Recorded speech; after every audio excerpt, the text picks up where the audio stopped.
We wanted to help the families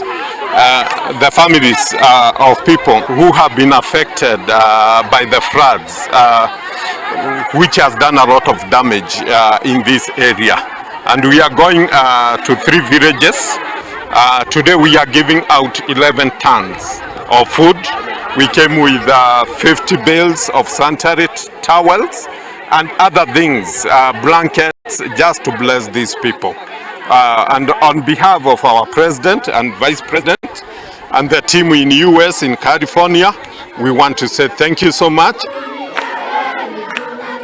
Schools have suffered because of the effect of the rain. We've had cases of classes collapsing, toilets collapsing. So we'd like to appeal to other stakeholders, donors, and across the country to consider the people of northern Kenya. We know that most resources are going to the south part of the country.